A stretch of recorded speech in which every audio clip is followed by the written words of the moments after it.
See, Caitlin wrote in, I want to trust myself with decisions I've made. I always second guess myself. I feel clear in my heart, but my head says otherwise. Mm. Yeah, I can relate to this a lot, Caitlin. And when I see it especially is when I do something that's really going to open a new door or change something for me.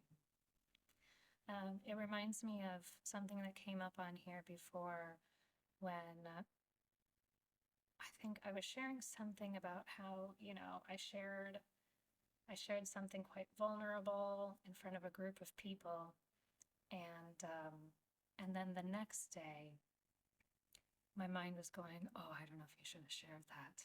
Oh, this isn't safe. Come back into this cave. Don't do that again." And unfortunately, it's just a natural part of the process. I mean, I say unfortunately, but in a way, it could be fortunate, because like I said, the more kickback I get in my head, the more I know I'm on the right path. And I think the trick is distinguishing between the intuition, like what's truly right and what's truly aligned, versus what is my head saying about all these things. It's great when both are in alignment, but when we're stepping into something new, especially, that head's gonna fight. Our head, it's designed to fight. It's designed, our minds are designed to keep us safe, to keep us in this familiar space in a way that we've survived in the past. And so it's just doing its part, but it can be really annoying and it can take up a lot of energy. So I want to share something that I do when I feel like my intuition speaks to me and I choose to follow it. So it's like, okay, like Caitlin said, my heart says this.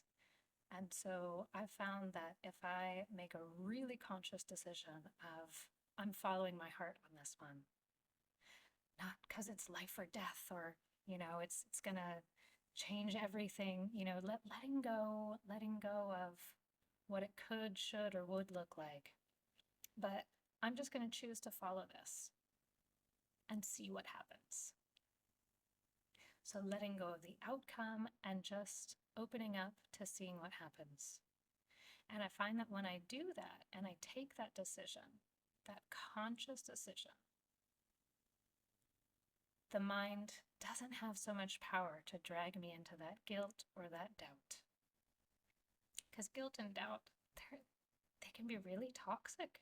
They can really weigh us down.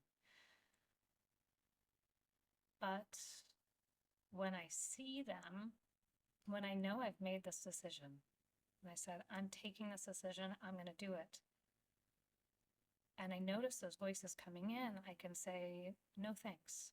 This is the decision I chose to take. Thank you for voicing your concern. Come along with me. We're going to watch and see what happens. And that's clarity plus follow through. Clarity is amazing, but it's not going to give you the results you want if you don't follow through with it.